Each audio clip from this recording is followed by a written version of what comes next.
丸いね。丸い？丸い丸い。カバーオールのがいいかな。いやもう一緒だって。一緒か。現実。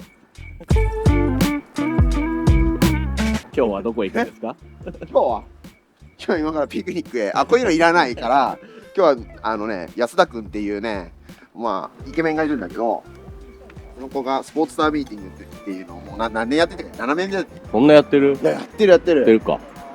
それに遊びに行こうと思って、今日のためにタイヤ交換もしました、僕。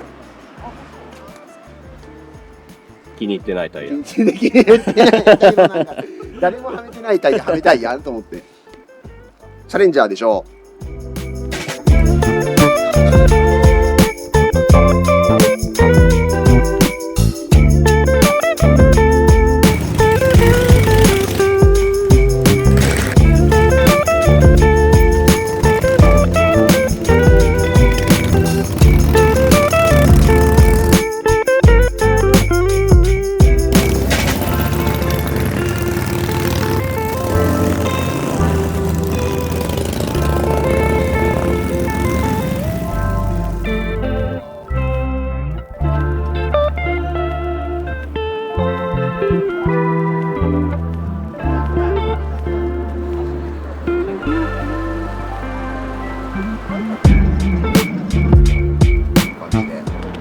そろそろコーラのあれ来ないかな。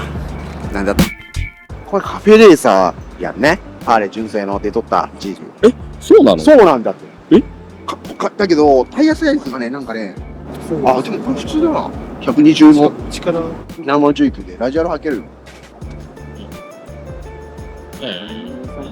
そうで、純正でこの子なの。バックステップの位置が本当に？本当に確かそんなモデル出てたの？すごいよね。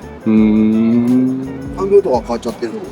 結構ね、漏らしてもらったんだけど、こんなんどんなこんなんなる。本当に嘘。これ俺用のらんで。まあお腹苦しいもんね。お腹苦しい。俺は苦しくない。むしろもう伸びちゃう。一番高いキャリバーだと思う。うちで販売してるんで、スポーツスターじゃない、サンキューホークにもうキュッてつくように。